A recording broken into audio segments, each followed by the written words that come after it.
What's the darkest family secret you've ever exposed? My grandparents smiled at me over dinner and said, "We've decided you need more discipline. Starting tonight, you're sleeping in the basement." I laughed because these were the same people who let me eat ice cream for breakfast and never enforced a single rule. But that night at 9 p.m., Grandpa actually walked me to the basement door. I was still grinning, waiting for them to say, "Just kidding," when I heard the deadbolt slide shut from outside. "Grandma?" I rattled the door. Nothing. Through the floorboards, I heard them watching TV like nothing happened. The basement was freezing, just a mattress on concrete. These were the people who used to let me sleep in their bed during thunderstorms. Now they wouldn't even give me a blanket. At 4 a.m., they burst downstairs screaming, "Inspection!"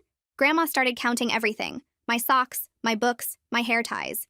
Grandpa measured the distance between my mattress and the wall with a ruler. "What is happening?" I asked, shaking from cold. "Stop being dramatic," Grandma said sweetly. "This builds character." Every night got worse. They installed motion sensors that shrieked if I moved, removed the basement bathroom door, put locks on the food upstairs. These were the same grandparents who taught me to bake cookies and called me their precious angel. By week 2, I was barely functioning. When I tried to hug Grandma in the kitchen, she recoiled. "You smell like basement," she said, disgusted. I tested them. Stayed at school 10 minutes late. Grandma's reaction was psychotic, sobbing, threatening to call the police, saying I was destroying their final years. But while grounding me, I caught Grandpa smirking. That night, I heard them on the phone. "She's almost ready. Another week maximum." Ready for what? I snuck into Grandpa's office and opened his computer. His email was open to a message chain titled, "Package Transfer." My blood froze. They were discussing me like cargo. The emails were with someone named Catherine Monroe. She'd been offering my grandparents money for years, begging them to return what was stolen. The most recent offer, $200,000. Then I found the adoption papers. Not mine, my mother's. My grandparents had illegally adopted my mother 40 years ago, bought her from traffickers for $5,000. Catherine Monroe was my mother's biological mother, my real grandmother, who'd been searching for her stolen daughter for decades. My mother never knew. She died thinking these were her real parents. But there was more. A life insurance policy on me worth $500,000, payable if I died or disappeared before 18. Another email chain with someone called the Facilitator, about international placement for difficult cases. They were going to sell me, just like they'd bought my mother. At breakfast, I spread everything on the table. "Just tell me why," I said. Grandma set down her coffee carefully. "You were supposed to be grateful, compliant, like your mother. But you got your mother's real blood," Grandpa said. "Fighter blood, Catherine's blood. It ruins everything." "We're 78 years old," Grandma said. "Do you know what medical bills cost? What assisted living costs? You're worth $500,000, but only if you're gone by next month. My real grandmother has been trying to find me? That criminal?" Grandma laughed. "She's obsessed. Hired investigators, sued us 12 times. We had to fake your mother's death certificate to stop her." "Wait, Mom's death certificate?" That's when I understood. The car accident when I was 5. The closed casket. The quick cremation. "She's not dead, is she?" Grandma's mask finally slipped. She found out the truth. Started asking questions. So we had her committed. Paranoid schizophrenia. She's been in a facility for 12 years thinking she imagined you. "Sign this." Grandpa pushed papers across the table. "Agree to emancipation. Leave voluntarily. Everyone wins." I picked up the pen.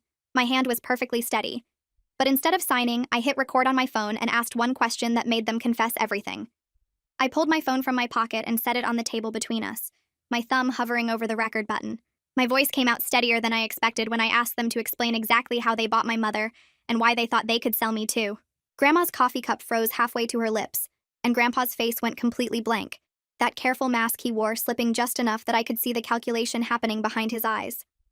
I pressed record and watched the red dot appear on my screen, then asked again, slower this time, making sure every word would be clear on the playback. Grandpa started to stand, but I kept talking, asking about the $5,000 they paid for a 6-month-old baby, about Catherine Monroe's lawsuits, about the fake death certificate, about Mom locked in a psychiatric facility for 12 years because she remembered the truth. Grandma's hand started shaking, and she set the cup down hard enough that coffee sloshed onto the table.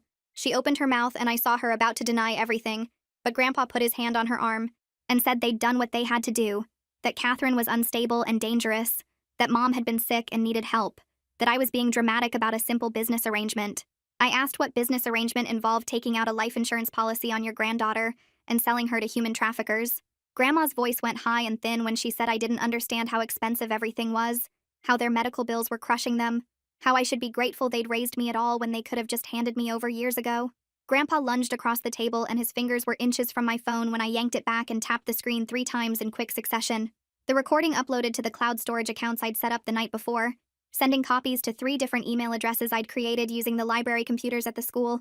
I told him it was too late while he was still reaching for me, his face red and twisted with rage. Nothing like the gentle grandfather who used to let me win at checkers. The progress bar hit 100%, and I held up the phone so he could see the confirmation message. 3 little check marks showing the files had been successfully delivered. Grandma made a sound like a wounded animal and grabbed for my wrist, but I was already moving, shoving my chair back so hard it clattered to the floor. Grandpa said I had no idea what I'd just done, that I'd destroyed everything, that they'd spent 40 years building their life, and I'd ruined it in 5 minutes. I backed toward the kitchen door and told them I knew exactly what I'd done, that I'd made sure the truth couldn't be buried anymore, that every word they'd just said was safely stored where they couldn't delete it or destroy it. Grandma's face changed then, the sweet mask cracking completely like ice breaking on a frozen pond. She started screaming that I'd killed them, that they'd die in poverty because of my selfishness, that I was an ungrateful little monster who didn't deserve anything they'd given me. Her voice got louder and higher until she was shrieking about medical bills and assisted living costs, and how I'd stolen their only chance at security. Grandpa moved around the table toward me and his hands were reaching out, not in the grabbing way from before, but slower, more deliberate, like he was planning exactly where to put them. I didn't wait to see what he intended. I spun and ran for the front door, my bare feet slapping on the hardwood floor, my phone clutched so tight in my hand that my knuckles went white. Behind me, I heard Grandma still screaming and Grandpa's heavier footsteps following, and I grabbed the doorknob and yanked it open and ran outside in nothing but my pajamas and the phone. The morning air hit me cold and sharp, and I sprinted across the lawn toward the neighbor's house, my heart hammering so hard I thought it might break through my ribs. The Hendersons had lived next door since before I was born, and Mrs. Henderson used to give me cookies when I was little. I pounded on their door with my fist, not caring that it was barely 7 in the morning, not caring that I was sobbing, so hard I could barely breathe. Mr. Henderson opened the door in his bathrobe and his eyes went wide when he saw me shaking on his porch. I tried to tell him I needed help, but the words came out broken and gasping, and Mrs. Henderson appeared behind him and pulled me inside without asking any questions. She wrapped a blanket around my shoulders while I gulped air and tried to make my voice work. Mr. Henderson asked what happened, and I managed to say that my grandparents tried to hurt me, that I needed to call the police, that I had proof of what they'd done. Mrs. Henderson sat down next to me on their couch and kept one hand on my shoulder while I pulled up the emergency number on my phone. My fingers were shaking so badly I could barely type, but I got the numbers right and pressed call. Mr. Henderson stood by the window watching my grandparents' house while the phone rang, and when the dispatcher answered, I said I needed police immediately because my grandparents had been abusing me and planning to kill me. 2 patrol cars pulled up 14 minutes later, their lights flashing but no sirens, and I watched through the Hendersons' front window as the officers got out and approached the house.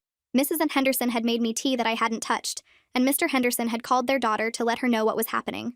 The officers knocked on my grandparents' door, and I saw Grandma answer it, her face composed and calm like nothing had happened, like she hadn't been screaming about poverty and death 20 minutes ago. One officer stayed talking to her while the other walked back to his car, and I knew they were going to come talk to me next. Mrs. Henderson squeezed my shoulder and said I was safe now, that I'd done the right thing calling for help. The officer who'd gone to his car came to the Hendersons' door and introduced himself as Officer Gallo, and I showed him my phone with the recording still queued up and ready to play. He listened to the whole breakfast conversation, his expression getting more serious with every minute, and when it finished he asked if he could take my phone as evidence. I said yes, but asked him to make sure the files stayed in the cloud where my grandparents couldn't erase them. He called for backup and a detective, then went back to talk to my grandparents again while his partner stayed with me at the Hendersons' house. Detective Bartlett showed up an hour later in an unmarked sedan, a tall man in his 40s with gray starting at his temples and tired eyes that looked like they'd seen too much. He sat down across from me in the Hendersons' living room and asked me to tell him everything from the beginning. I started with the basement imprisonment 3 weeks ago, the motion sensors and the locked food and the 4 a.m. inspections, then moved backward to finding the emails about selling me and the adoption papers showing my mother had been bought from traffickers.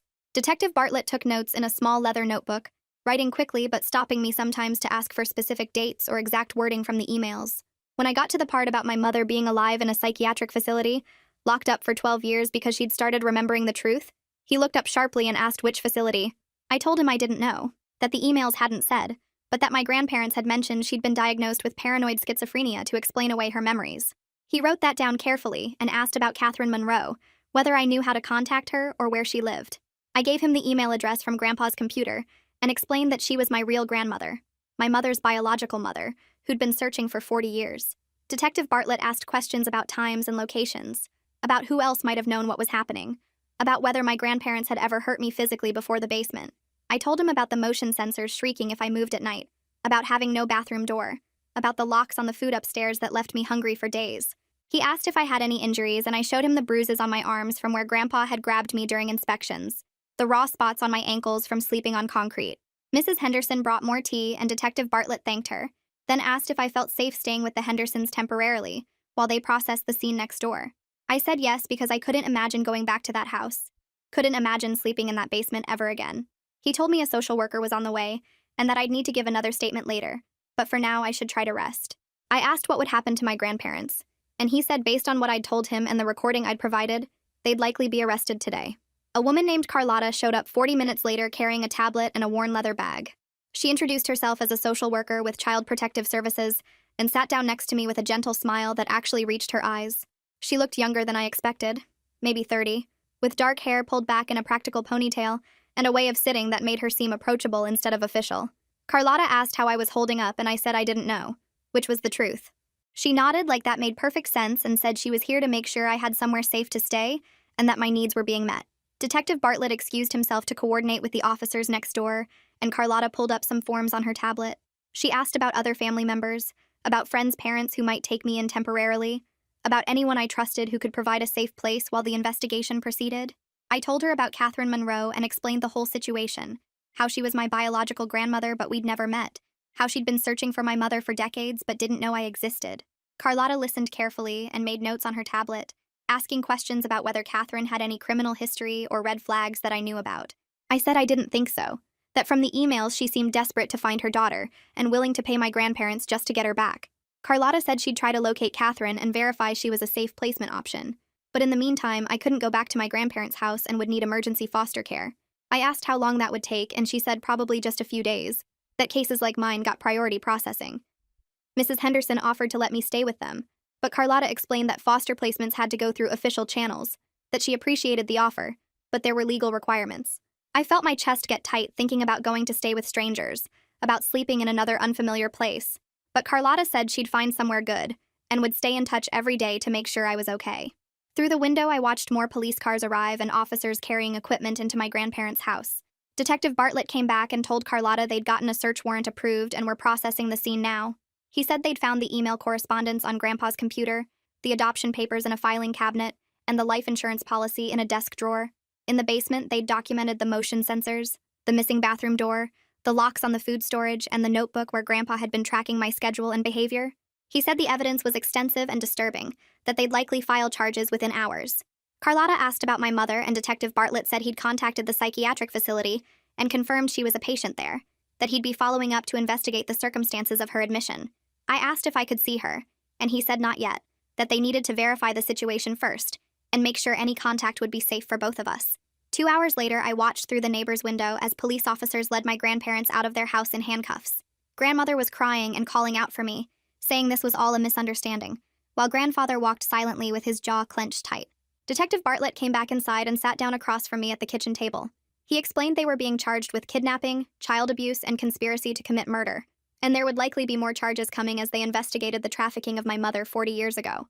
I asked what would happen to me now, and he said Carlotta was working on that, but I definitely couldn't go back to that house. Mrs. Henderson offered me a sandwich, but I couldn't eat, just kept staring at my hands and thinking about how those same hands had been locked in that basement just days ago. Carlotta came in carrying her tablet and a small overnight bag she'd packed with some of my clothes from the house. She explained they hadn't been able to locate Catherine yet, but were working on it, and in the meantime, I'd need to go to a temporary foster home for a few days. I felt my chest get tight at the thought of staying with more strangers, but Carlotta said the family was experienced and kind, and she'd check on me every single day. Detective Bartlett drove us to a house about 20 minutes away, where a couple in their 50s greeted us at the door. They introduced themselves and showed me to a small guest room with blue walls and a window that looked out at their backyard. Carlotta stayed for an hour helping me settle in, making sure I had her phone number saved and telling me to call anytime, day or night, if I needed anything. After she left, I just sat on the edge of the bed staring at the wall, trying to process that my entire life had been built on lies and trafficking and plans to kill me for insurance money. The foster parents knocked gently and asked if I wanted dinner, but I said no, and they didn't push, just left a plate outside my door in case I got hungry later. I barely slept that night, kept jerking awake thinking I was back in the basement hearing those motion sensors. The next morning my phone rang and I saw Detective Bartlett's name on the screen. He told me they'd found Catherine living 3 states away, and she was already on her way to meet me, should arrive by tomorrow afternoon. His voice got gentler as he warned me this would be overwhelming for everyone since she'd been searching for my mother for 40 years and just found out I existed. I asked what she was like, and he said she seemed strong and determined, had been calling his office every hour since they contacted her wanting updates. After we hung up, I finally ate the breakfast the foster parents had left outside my door, then spent the rest of the morning giving more statements to police about the basement and the emails and everything I'd found on grandfather's computer. Around noon, a man in his 60s showed up at the foster home and introduced himself as Finn Woods, Catherine's attorney who'd been helping her search all these years. He sat down with me at the kitchen table and pulled out a folder full of old photographs. The first one he showed me was a baby picture from 40 years ago, and I felt my breath catch because it was like looking at my own baby photos. He explained that was my mother before she was stolen, back when her real name was Rebecca Ann Monroe. Finn spread out more photos showing my mother as a baby with Catherine, and I couldn't stop staring at how much I looked like both of them. He told me Catherine had hired him 20 years ago after her 12th lawsuit against my grandparents failed, and they'd been following leads and filing legal challenges ever since. Finn pulled out a timeline he'd made showing every step of Catherine's search over 4 decades. 12 lawsuits against my grandparents that all got dismissed. Hundreds of leads that went nowhere. Thousands of dollars spent on private investigators. But Catherine never gave up. Never stopped believing she'd find her daughter someday. I asked why the lawsuits failed, and Finn explained my grandparents had fake adoption papers and death certificates, had built an entire false legal history that fooled judges for years. He said Catherine knew they were lying but couldn't prove it until now, until I'd found the real evidence on grandfather's computer. The next afternoon, I was sitting in the foster home's living room when a car pulled up outside and Carlotta came in to tell me Catherine had arrived. My hands started shaking as I walked to the front door and saw a woman getting out of the car. She was 70 but moved like someone much younger, standing up straight with sharp eyes that took in everything around her. I understood immediately what grandfather had meant about fighter blood, because I saw that same determined look in my own mirror every morning. Catherine walked up the driveway and stopped a few feet away from me, just staring at my face like she was trying to memorize every detail. Then she started crying and reached out to hold my face in her hands, telling me I looked exactly like her daughter did at my age. I didn't know what to say or how to act around this stranger who was technically my grandmother, but felt like someone from a completely different world. We went inside and sat down in the living room while Carlotta and Finn gave us some space. Catherine kept holding my hand and apologizing for not finding me sooner, for not knowing I existed until now. I told her it wasn't her fault, and she squeezed my hand tighter, saying she should have pushed harder, sued more times, never given up even when everyone told her to. She started telling me about my mother as a baby, how her real name was Rebecca Ann Monroe, and she was 6 months old when she disappeared from a shopping mall. Catherine described that day in detail, how she'd only looked away for a second to check a price tag, and when she turned back, the stroller was empty. She'd been thinking about Rebecca every single day for 40 years, never stopped hoping she'd find her daughter alive. Hearing my mother's real name felt strange and powerful, like learning a secret language that connected me to this whole other family history I never knew existed. Detective Bartlett showed up an hour later and asked to speak with Catherine and me together. He sat down across from us looking serious and said they'd located my mother at a place called Millbrook Psychiatric Facility, about 2 hours away. Catherine's hands started shaking so hard I could feel it where she was holding mine, and I realized she was about to see her daughter for the first time in 4 decades. Detective Bartlett explained they'd need to coordinate with the facility and verify some things first, but we could probably visit tomorrow. Catherine asked if Rebecca knew we were coming, and he said no. They wanted to prepare her properly given her condition and the circumstances. That night, I stayed at a hotel with Catherine and Carlotta because Catherine refused to let me go back to the foster home, wanted to keep me close now that she'd finally found me. We ordered room service, but nobody ate much, just picked at our food while Catherine told me more stories about my mother as a baby. She showed me more photos on her phone, pictures she'd been carrying around for years, hoping she'd get to share them with her daughter someday. I fell asleep that night on the hotel room couch listening to Catherine talk about my mother, and for the first time since the basement, I felt almost safe. The next morning, we drove to Millbrook with Detective Bartlett and Carlotta following in their car. Catherine held my hand in the back seat the whole way, squeezing so tight it almost hurt, but I didn't pull away because I could feel how scared she was. I tried to prepare myself for seeing my mother after 12 years of thinking she was dead, tried to imagine what she'd look like now, whether she'd even recognize me. The facility was a big gray building surrounded by fences, and my stomach twisted as we pulled into the parking lot. Catherine took a deep breath and said we were finally going to bring Rebecca home. The facility looked even worse up close than it did from the parking lot. Gray concrete walls stretched up 3 stories with tiny windows covered in metal mesh, and the whole building had this weird smell of cleaning chemicals mixed with something I couldn't identify, but made my stomach hurt. Catherine's grip on my hand got tighter as we walked through the front entrance where a security guard checked our IDs and made us sign in on a clipboard. The lobby had plastic chairs bolted to the floor and fluorescent lights that buzzed, so loud I could barely hear the receptionist when she told us to wait. We sat there for 20 minutes watching other visitors come and go, most of them looking tired and sad in ways that made me wonder what their stories were. Finally, a woman in a blue suit came through the security door and introduced herself as Estelle Norris, the facility administrator. She shook Catherine's hand and gave me this look that was part sympathy and part something else I couldn't read. We followed her down a long hallway with locked doors on both sides, and I noticed the windows here had bars too, even though we were inside. Estelle's office was small and cluttered with file folders stacked on every surface, and she gestured for us to sit in 2 chairs across from her desk while she pulled up something on her computer. She started explaining that my mother had been admitted 12 years ago with a diagnosis of paranoid schizophrenia, and I felt Catherine's whole body go rigid next to me. Estelle kept talking in this careful voice about how my mother had been claiming her parents stole her as a baby, and that she had a daughter who didn't exist. Catherine made a sound like someone punched her in the stomach, and I realized she was crying without making any noise, just tears running down her face while she stared at Estelle. The administrator looked uncomfortable now, clicking through screens on her computer and pulling papers from different folders while explaining the admission process. She spread the papers across her desk, and Catherine leaned forward to read them, her hands shaking so bad the papers rattled. Every single form was signed by my grandparents as next of kin with their statements about my mother's delusions and dangerous behavior. There was no independent verification, no second opinion, just my grandparents' word that their daughter was crazy and needed to be locked up. Estelle's face changed as she looked at the papers like she was seeing them for the first time, and she admitted quietly that my mother had been medicated and treated for over a decade, based entirely on what my grandparents told the doctors. Catherine stood up so fast her chair fell over and demanded to see her daughter right now. Estelle held up both hands and started explaining in that same careful voice that 12 years of psychiatric medication and being locked up had done serious damage. My mother might not recognize us or believe we were real, and they'd need to do lots of tests to figure out what could be fixed and what couldn't. Man, Catherine was shaking her head and saying she didn't care. She needed to see Rebecca immediately after 40 years of searching. Estelle made a phone call and told someone to prepare a patient for visitors, then led us to another locked door that required her badge to open. The visiting room was small with a table and 4 chairs, all bolted to the floor like in the lobby. We sat there waiting, and I could hear Catherine breathing too fast like she might pass out. The door opened and a nurse brought my mother in, and I stopped breathing completely. She was so thin I could see the bones in her wrists and face, and her eyes looked empty in a way that scared me more than anything my grandparents ever did. She moved slowly like someone much older than 35, shuffling her feet in slippers that were too big. When she saw Catherine, she stopped walking and just stood there staring. Then she started crying and saying, "You're not real," over and over in this flat voice that didn't match the tears on her face. Catherine stood up slowly and held out her hands but didn't move closer. She started talking in this gentle voice, telling my mother her real name was Rebecca Ann Monroe, and describing things about her childhood that only family would know. She talked about a stuffed rabbit Rebecca loved, and a birthmark on her left shoulder, and the song Catherine used to sing at bedtime. My mother kept shaking her head and backing toward the door like she wanted to run away. She was saying no, no, no, but still crying, and the nurse who brought her in stayed by the door watching everything. Catherine kept talking about specific memories and details while moving closer, one tiny step at a time. Then my mother looked at me and something changed in her face. Her eyes focused on me in a way they hadn't focused on Catherine, and she whispered my name like she wasn't sure it was really a word. She reached out one hand toward me but pulled it back before we touched, and she looked terrified like I might disappear if she got too close. I stood up even though my legs felt weird and shaky, and I walked over to her slowly like Catherine had done.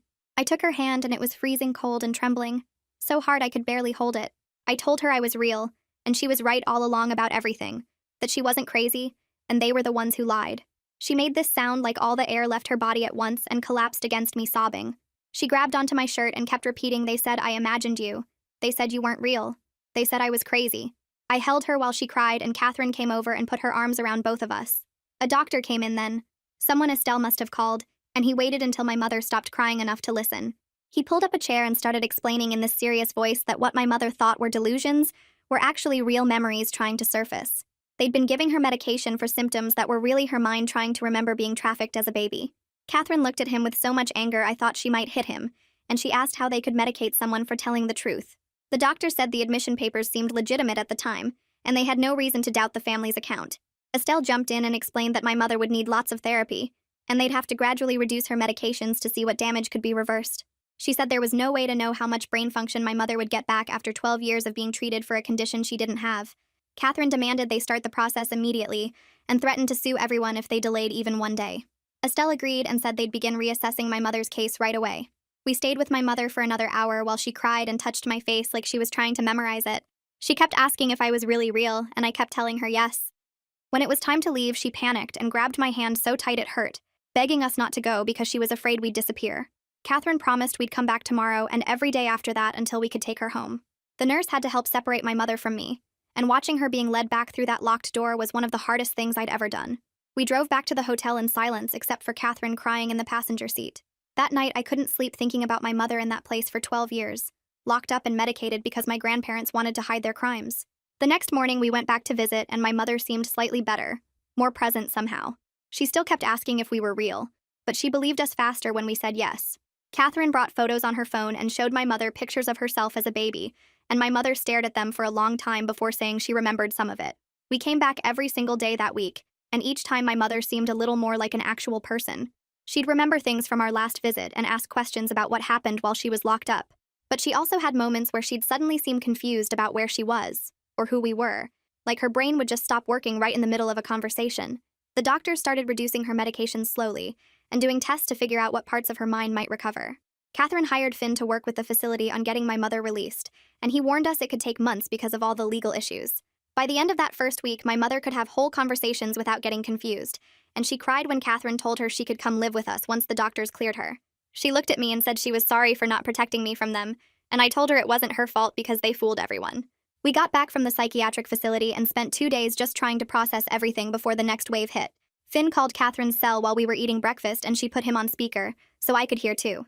He explained that the prosecutor assigned to my grandparents' case wanted to meet with us to go over the charges and what would happen next. Catherine asked when, and Finn said tomorrow afternoon if we could make it, which we could because neither of us was doing anything except visiting my mother and trying to figure out how to be a family. The next day, we drove to the county courthouse and met Prosecutor Lucian Meyer in a conference room that smelled like old coffee and had walls covered in legal books nobody probably ever read. He was maybe 40 with tired eyes and a way of talking that made everything sound serious without being scary. He shook both our hands and told us to sit down, then spread out a folder full of papers across the table between us. The charges against my grandparents filled 3 whole pages, and he went through them one by one so we'd understand what each meant. Kidnapping me, child abuse, conspiracy to commit murder, insurance fraud, and potentially federal trafficking charges related to my mother's illegal adoption 40 years ago. Catherine's hands shook while she listened, and I kept mine folded in my lap, so nobody would see them doing the same thing. Lucian explained that the recorded confession on my phone was incredibly strong evidence, but they were also building cases around the email chains, the adoption papers, the life insurance policy, and the psychiatric facility records showing how my grandparents had my mother committed under false pretenses. He said my grandparents were currently being held without bail because the judge considered them flight risks given their age and the severity of the charges. Catherine asked how long the trial would take, and Lucian said it depended on whether they took a plea deal or insisted on going to trial, but either way we were looking at months, not weeks. He warned us that I'd probably have to testify at some point, and Catherine immediately asked if that was absolutely necessary, because I'd already been through enough. Lucian looked at me directly and said he understood this was hard, but my testimony about the basement imprisonment and the breakfast confrontation would be crucial for the jury to understand the full scope of what my grandparents had done. The meeting lasted almost 2 hours, and by the end my brain felt stuffed with legal terms and procedures I barely understood. We drove back to the hotel, and Catherine ordered pizza for dinner because neither of us had the energy to go anywhere or cook anything. While we ate, her phone rang again, and this time it was someone from the insurance company investigating the life insurance policy my grandparents had taken out on me. Catherine answered and put it on speaker like she had with Finn, and the investigator introduced himself before diving straight into questions about when my grandparents had first mentioned the policy and whether I knew anything about it before finding the documents in grandfather's office. I told him I had no idea it existed until that day, and he made a note of that before explaining what his investigation had uncovered. The policy was taken out 3 years ago, right after my grandparents' medical bills started piling up from grandmother's hip replacement and grandfather's heart medication. The investigator said the timing was suspicious, and when combined with the emails about selling me to the facilitator, it painted a clear picture of premeditation. They'd been planning this for years, just waiting for the right moment when their financial desperation got bad enough that they could justify it to themselves. The investigator asked more questions about my grandparents' financial situation and whether I'd noticed them talking about money problems, which I hadn't because they always acted like everything was fine. He thanked us for our time and said the insurance company would be cooperating fully with the criminal investigation and would likely file their own fraud charges. Catherine hung up and just sat there staring at her pizza like she'd forgotten what food was for. 3 days later, Finn called again with news that he'd filed emergency custody papers on Catherine's behalf. He explained that since Catherine was my mother's biological mother, that made her my legal next of kin, and she should have guardianship of me instead of me staying in foster care. The court had appointed someone named Cyril Hansen as my guardian ad litem, which Finn explained meant he was a lawyer whose only job was to make sure my interests were protected during the custody proceedings. Cyril wanted to meet with me as soon as possible to talk about what I wanted and needed, and Finn had set up an appointment for the next morning. Catherine asked if she should come to the meeting, and Finn said probably not for the first one because Cyril needed to talk to me alone to make sure I wasn't being pressured or influenced by anyone. That made sense, but also made my stomach hurt because talking to another stranger about everything that happened felt exhausting. The next morning, Carlotta drove me to Cyril's office, which was in a building downtown with elevators that moved. So slowly I thought we'd be stuck forever. Cyril was older than I expected, maybe 60, with gray hair and glasses that kept sliding down his nose. He had me sit in a comfortable chair across from his desk and offered me water or soda, which I declined because I just wanted to get this over with. He started by explaining his role and making it clear that he worked for me, not for Catherine or the court or anyone else, and that everything I told him would stay between us unless I gave permission to share it. Then he asked what I wanted to happen with custody and where I wanted to live. I told him I wanted to live with Catherine because she was the only family I had left who wasn't either locked up or institutionalized, but I was also scared of trusting another grandparent after what mine had done to me. He nodded and wrote that down before asking what would make me feel safer about living with Catherine. I said I needed to know my mother would be okay, even if she never fully recovered from 12 years of being medicated for a condition she didn't have, and that I needed Catherine to understand I might not be able to trust her right away, even though I wanted to. Cyril asked more questions about my relationship with Catherine so far, and what my concerns were about moving in with her permanently. I admitted I was worried she might change once I lived with her, that the nice grandmother act might be temporary like my other grandparents had been before they locked me in the basement. He asked if Catherine had done anything specific to make me worry about that, and I said no, but trauma makes you suspicious of everyone even when they haven't done anything wrong. He seemed to understand that, and didn't push me to feel differently, just kept asking questions and taking notes. The interview lasted almost 3 hours and covered everything from my daily routine to my nightmares to what kind of support I thought I'd need to feel safe in a new home. By the end, I felt wrung out but also lighter somehow, like saying everything out loud to someone whose job was just to listen had released some pressure I didn't know I was carrying.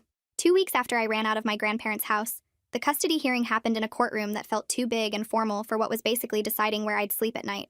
Catherine sat with Finn at one table, while Cyril sat with me at another, and the judge was a woman with sharp eyes who looked at me like she was trying to see through my skin to the truth underneath. Cyril presented his recommendation that Catherine receive temporary guardianship based on the evidence of my grandparents' abuse, Catherine's biological relationship to my mother, and my stated preference to live with her. The judge asked me directly if I understood what this meant, and if I was sure this was what I wanted, and I said yes, even though my voice shook.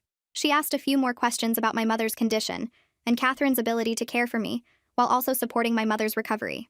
Catherine answered calmly and clearly, explaining that she had the financial resources and emotional capacity to handle both responsibilities.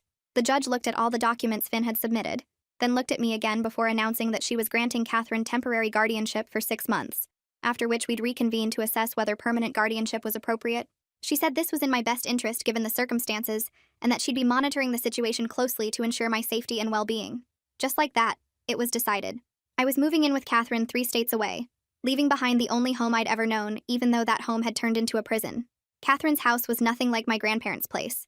It was full of windows that let in light from every direction, and the walls were covered in photos of people I didn't recognize but who must have been family. The furniture was comfortable instead of formal, the kind you could actually sit on without worrying about messing it up. Catherine showed me around slowly, pointing out the kitchen where she liked to cook, and the living room with bookshelves that went floor to ceiling. Then she took me upstairs to a bedroom that overlooked the backyard, and when she opened the door, I saw it was decorated for someone who wasn't there. The walls were painted soft yellow, and there was a bed with a handmade quilt, a desk by the window, and shelves with books and stuffed animals that looked like they'd been waiting decades for someone to play with them.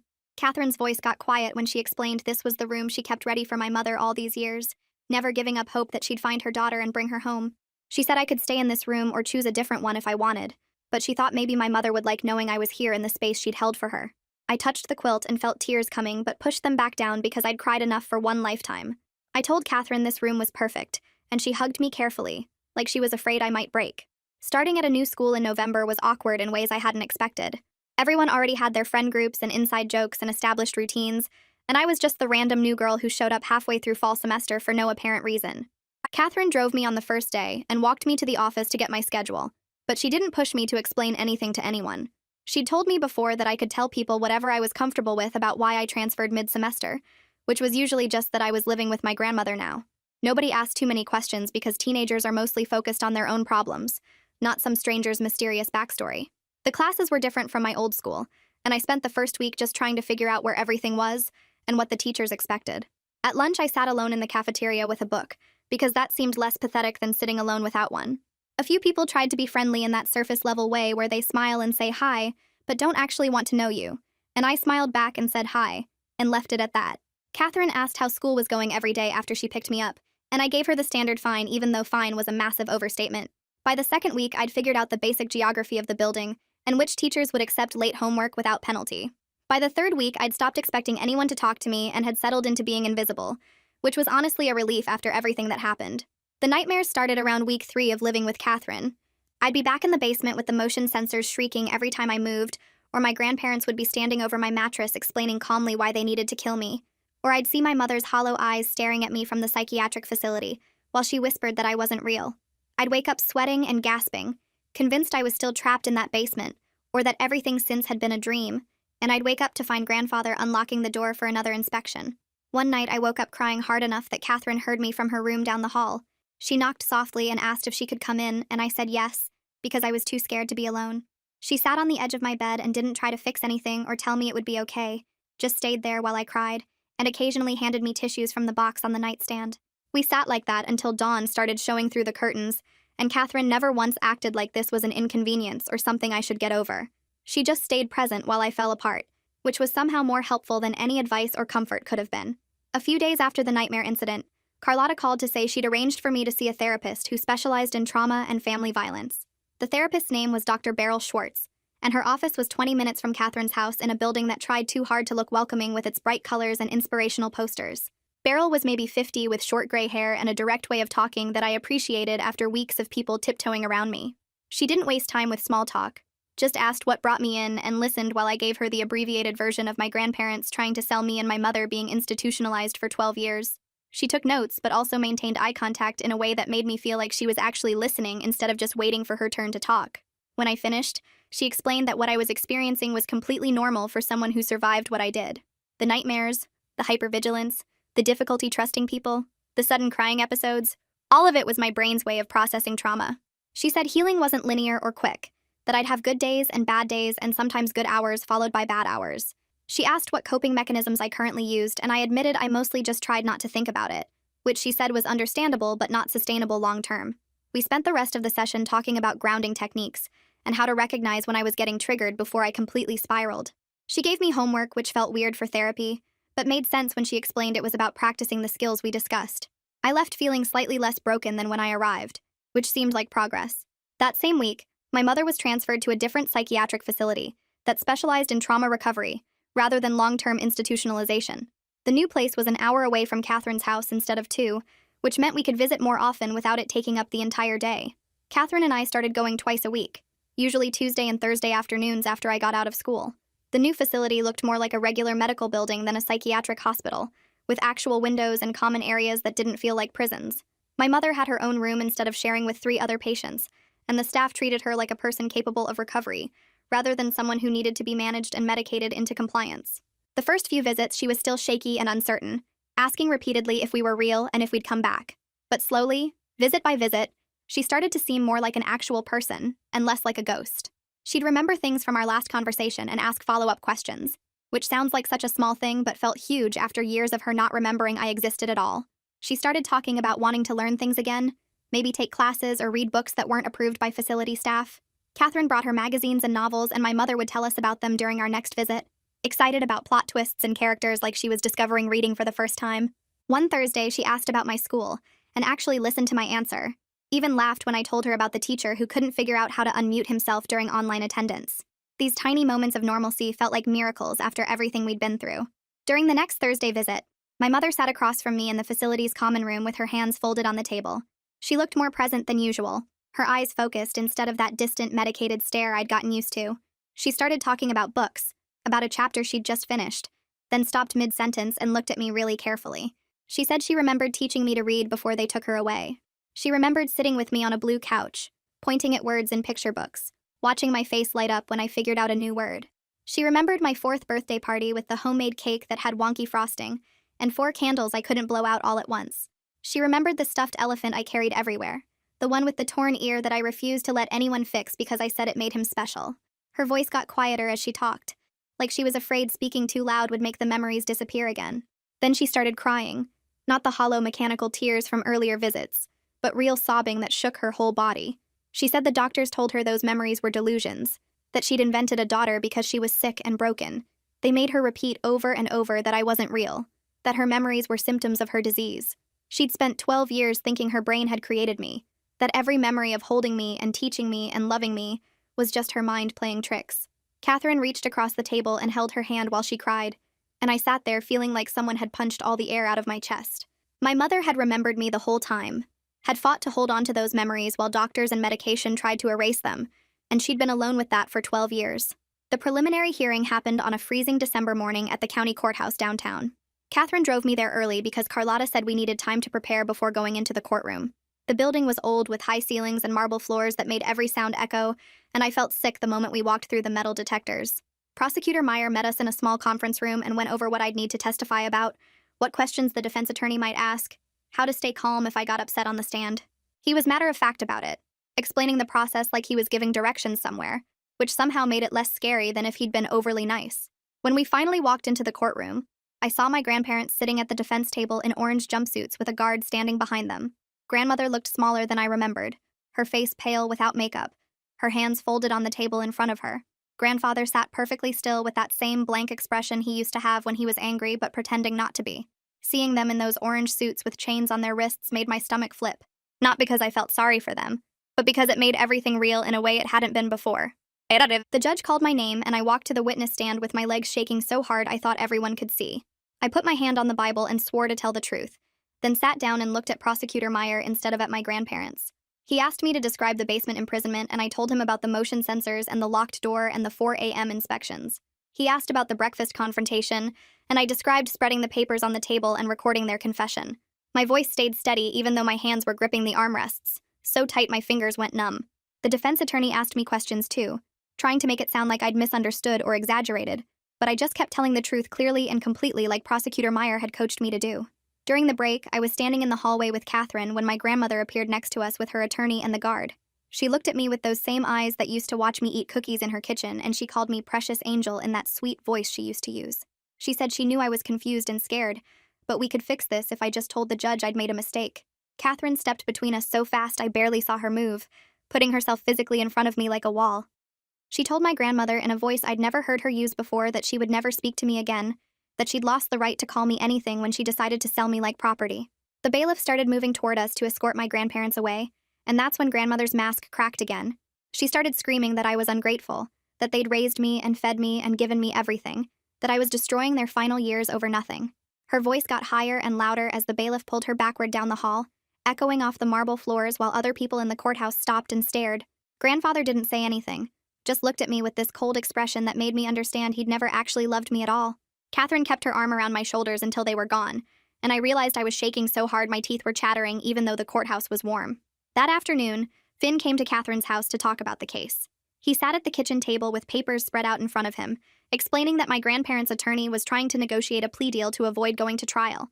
He said the attorney was arguing that my grandparents were elderly and confused, that they'd never actually hurt me, that the whole thing was a misunderstanding blown out of proportion.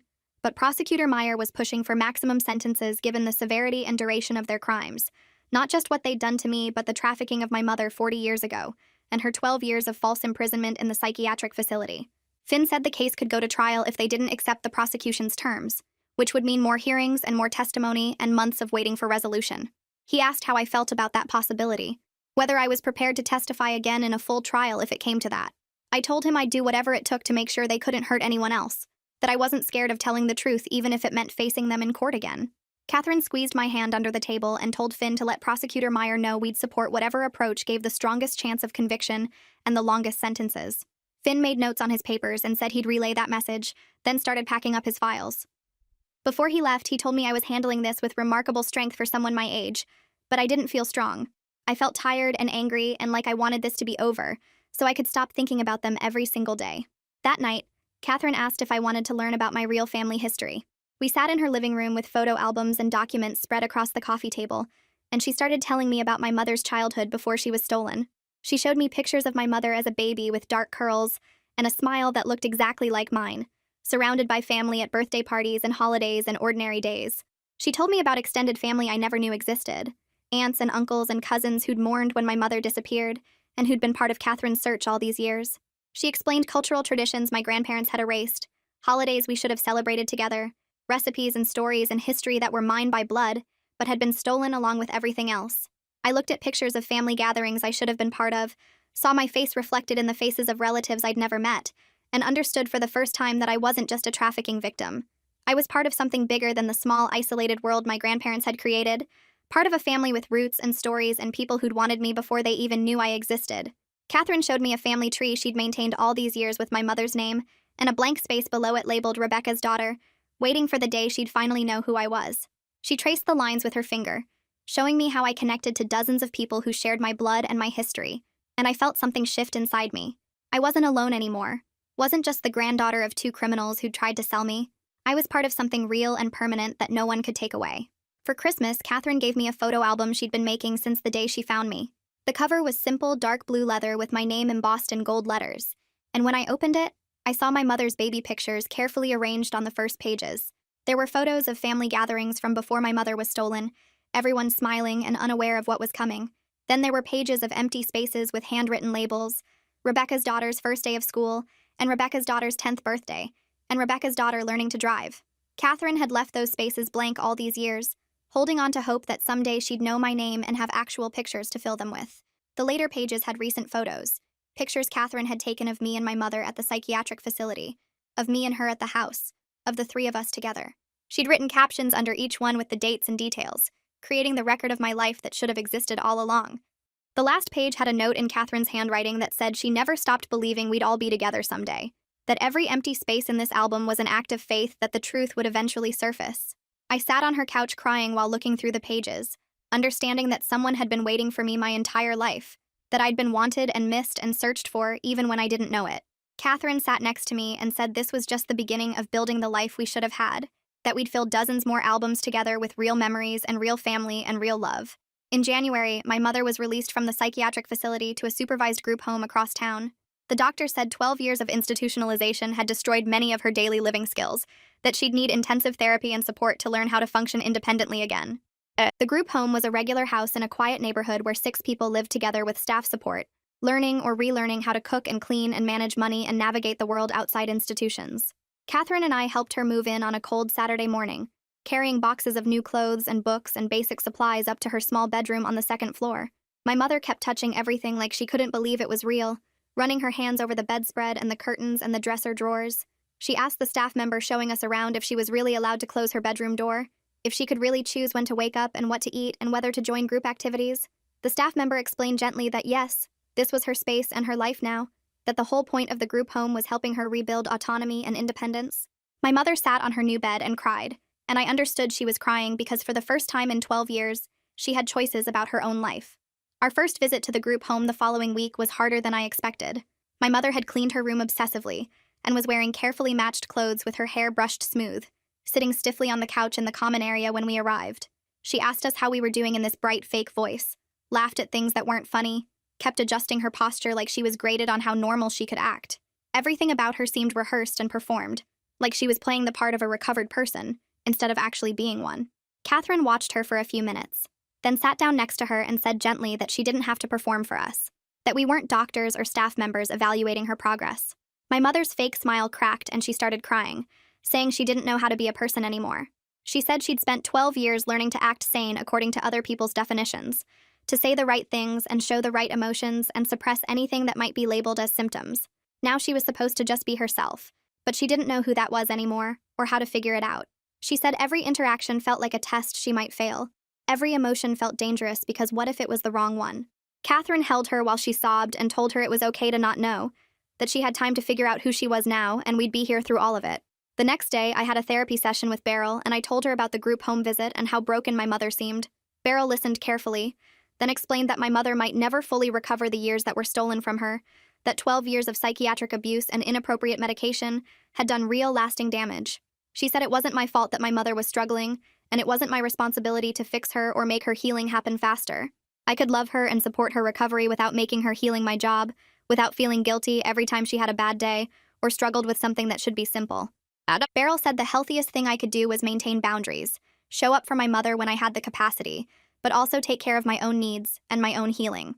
She reminded me that I was still a teenager who'd survived my own trauma, that I deserved to focus on my own life and future, instead of spending all my energy trying to save my mother from the damage that had already been done. It was hard to hear, but also relieving in a way, like getting permission to not be responsible for fixing everything. In late January, Catherine got a call from an insurance investigator who'd been looking into the life insurance policy my grandparents had taken out on me. The investigator explained that the insurance company was voiding the policy and launching their own investigation into my grandparents' history. They'd discovered that my grandparents had committed insurance fraud multiple times over the years, taking out policies on people and then filing suspicious claims, collecting payouts on deaths or disappearances that happened under questionable circumstances. The investigator said they'd found at least 4 other cases where my grandparents had profited from insurance policies, though none of the previous cases had been investigated thoroughly at the time. Now all of those cases were being reopened, and the insurance fraud charges were being added to the criminal case my grandparents already faced. Catherine listened to the investigator's explanation with her jaw tight, then thanked him for the information and hung up. She looked at me and said she wasn't surprised, that people who would traffic their own daughter and try to sell their granddaughter were clearly capable of anything. But hearing about other victims, other people my grandparents had hurt or killed for money, made me feel sick in a new way. I'd thought I understood how evil they were, but apparently I'd only scratched the surface. In February, Prosecutor Meyer called Catherine with news about the plea deal. My grandparents had finally agreed to terms rather than risk trial. Grandfather got 20 years for kidnapping, child abuse, and conspiracy to commit murder. Grandmother got 18 years for the same charges plus insurance fraud. Catherine repeated the numbers to me while I sat at her kitchen table and I did the math in my head. They were 78 years old. These were life sentences. They'd die in prison. The thought should have made me feel something, but I just sat there staring at my cereal getting soggy. Catherine asked if I was okay, and I nodded, but I wasn't sure what okay was supposed to feel like anymore. The sentencing hearing happened 3 weeks later on a cold Tuesday morning.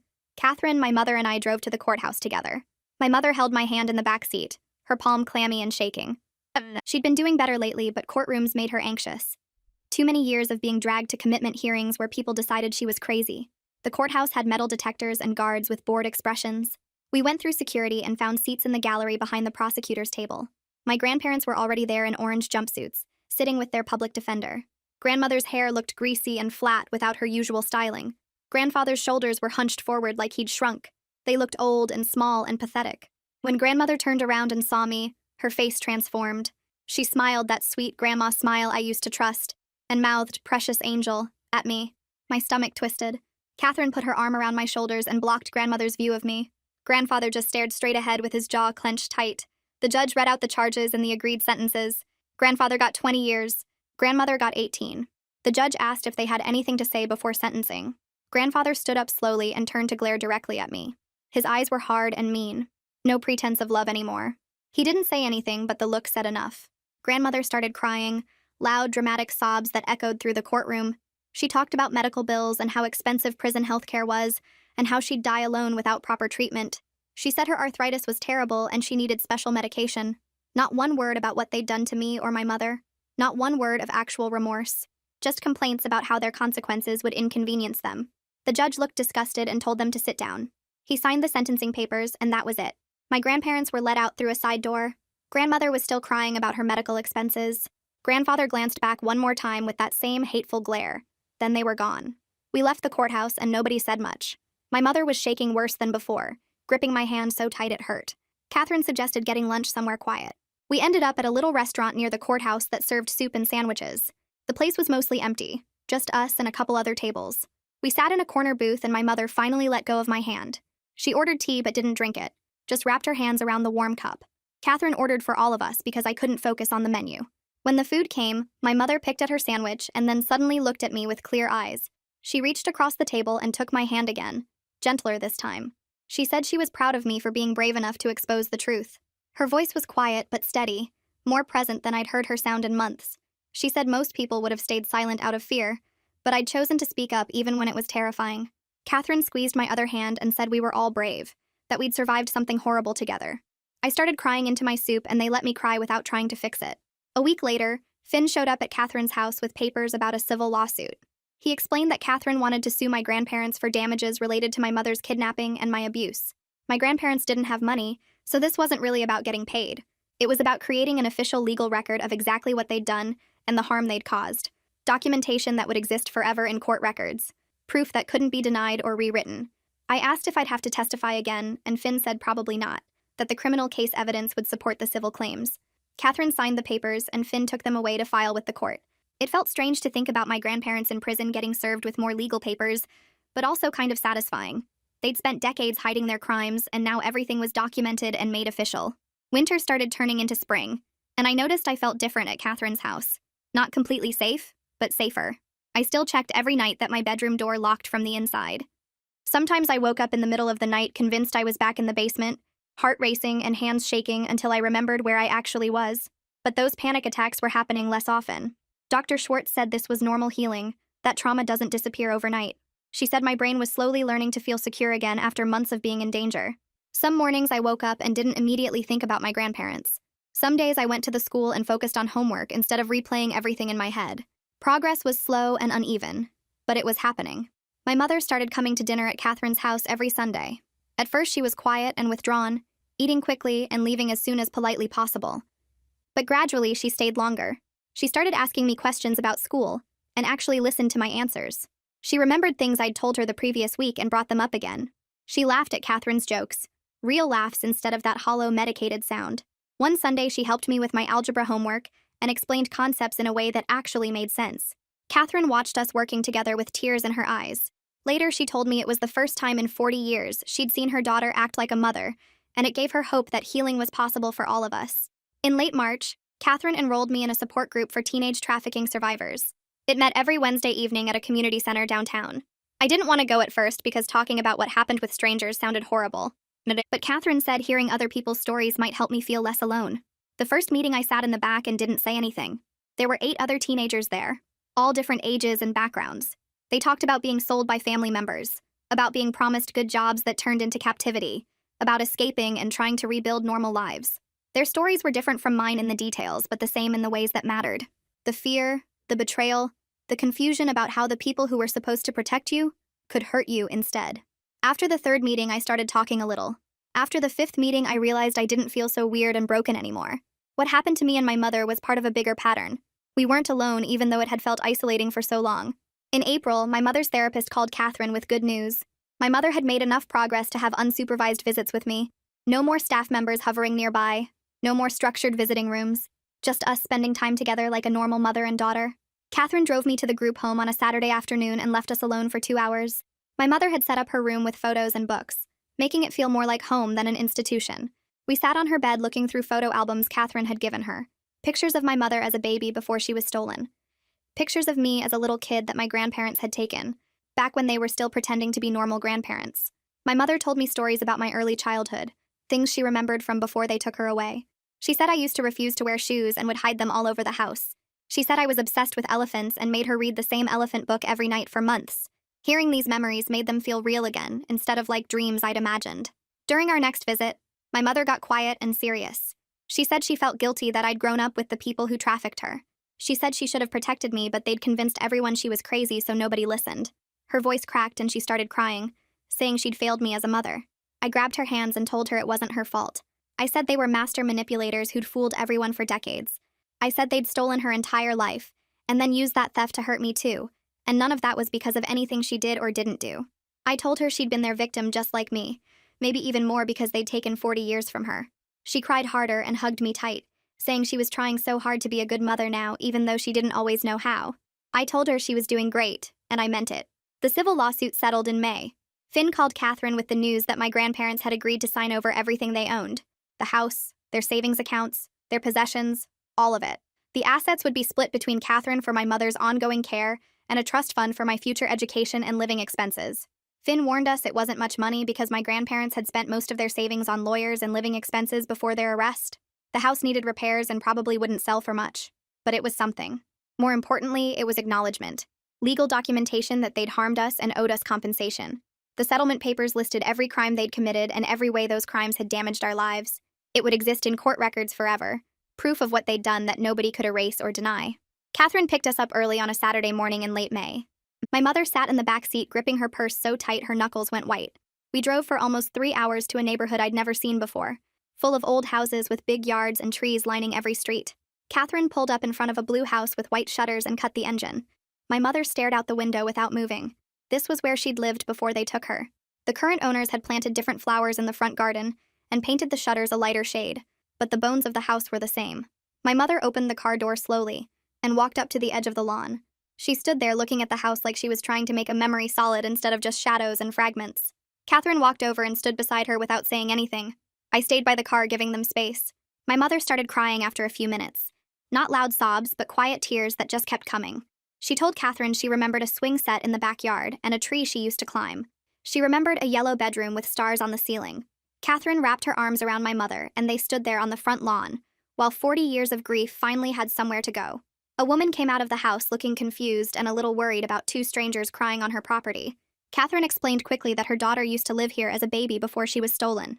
The woman's face changed completely, and she invited us inside to look around. The layout was different now, with walls knocked down and rooms repainted. But my mother walked through, slowly touching door frames and looking at corners like she was trying to match what she saw with what she remembered.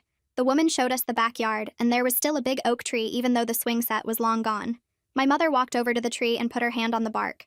She said she could almost remember her father pushing her on a swing while Catherine watched from the porch.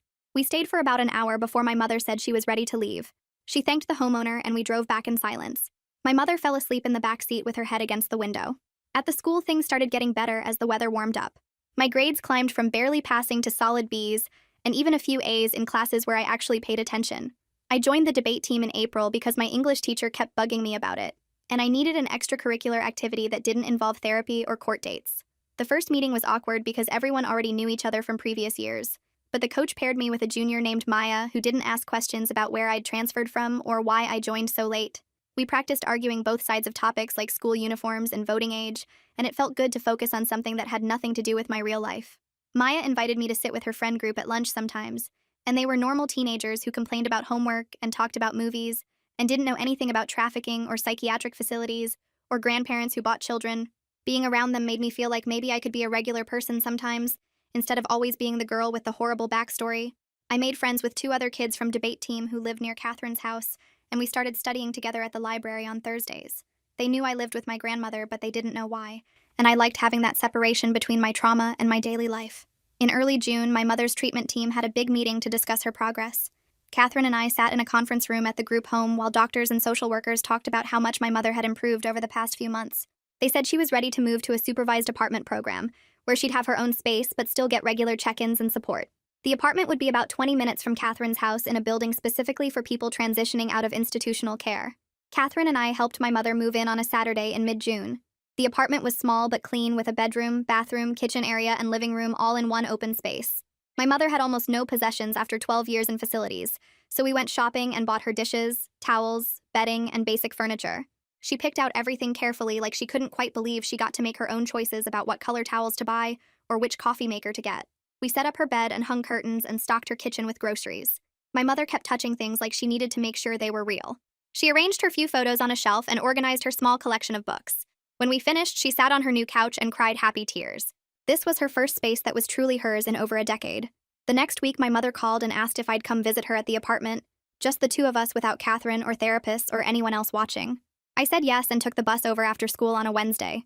She'd made dinner, some kind of pasta dish she said she remembered from before. We ate at her tiny kitchen table, and it felt weird and nice at the same time. After dinner, she asked if I'd come back every week, so we could work on rebuilding our relationship without doctors taking notes on everything we said. I agreed, and we decided Wednesday nights would be our time. She started teaching me recipes she remembered from her childhood, things Catherine used to make. We'd cook together and talk about regular stuff like school and friends, but sometimes she'd share memories that were coming back clearer now that she wasn't medicated into fog. She told me about my first steps and my first words, and the way I used to refuse to sleep unless she sang a specific song. Hearing these stories made me feel connected to a past I'd thought was completely lost. My therapy appointment in late June brought unexpected good news. Beryl told me I'd made significant progress over the past several months, and we could reduce our sessions from every week to every other week. She said I was developing better coping skills and showing fewer trauma symptoms. I realized she was right, because I'd been sleeping through most nights without nightmares. Some days I went hours without thinking about the basement or what my grandparents had tried to do. The panic attacks were less frequent and less intense. I still had hard days where everything felt overwhelming, but they were farther apart now, and I was getting better at managing them when they happened. Beryl said this was normal healing, and I shouldn't expect to be completely fine all at once, but the improvement was real and measurable. Leaving her office that day, I felt something I hadn't felt in a long time. Maybe hope, or maybe just the absence of constant fear. Catherine filed adoption papers in early July to make our relationship legally official. The court date arrived on a hot Thursday morning, and we dressed up and drove to the courthouse together. My mother met us there looking nervous but determined. The hearing was short and straightforward since Child Protective Services and my guardian both supported the adoption. The judge asked me if this was what I wanted, and I said yes without hesitation. Catherine was my grandmother, my family, the person who'd fought for 40 years to find us and bring us home. Making it legal just matched what was already true in every way that mattered. The judge signed the papers and declared the adoption final. Catherine got my new birth certificate with her last name replacing the one my grandparents had given me. She cried while holding the document, and I realized these were happy tears for maybe the first time in her life, after decades of sad ones. We went out for lunch afterward to celebrate, and my mother came with us, saying she was grateful I had someone strong taking care of me, while she continued working on getting better. The adoption hearing included a part where my mother addressed the judge directly. She stood up and said she was thankful her mother was raising me during her recovery. Her voice shook a little, but she spoke clearly about how knowing I was safe with Catherine gave her the strength to keep working on healing. She said she couldn't be a traditional mother right now because she was still learning how to be a person again after 12 years of being told she was crazy. But she wanted me to know she was trying hard, and she hoped someday we'd have the relationship we should have had all along. The judge thanked her for her statement and said it was clear I had two people who loved me very much. After the hearing, my mother hugged me tight and whispered that she was proud of me for being so strong. My birthday came in mid-August, and Catherine threw a party at her house. It was small, with just my mother, Finn, Carlotta, and 3 friends from the school who I'd gotten close to over the past few months. Catherine made a cake from scratch and hung decorations in the living room. My school friends brought normal teenager gifts like books and gift cards. Finn gave me a fancy pen for journaling. Carlotta brought a photo album she'd been making with pictures from the past year, showing my journey from that first day at the neighbor's house to now. My mother gave me a wrapped package that turned out to be a journal she'd been writing in since leaving the psychiatric facility. She said it was full of letters to me about her memories, her recovery, and her hopes for our future relationship. She said she knew she couldn't be a regular mother right now, but she wanted me to understand her story and know she'd never stopped loving me even when they convinced her I didn't exist. Reading the first few pages later that night made me cry. This felt like my first real birthday, one that was actually about celebrating me instead of maintaining my grandparents' fake image of being normal, loving people. The journal my mother gave me became something I read often over the following weeks. She'd written about fragments of memory returning during therapy sessions. She described the confusion of being told for 12 years that her memories were delusions, while knowing deep down they were real. She wrote about the day Catherine and I walked into the visiting room and how terrified she was that we'd disappear if she believed we were real.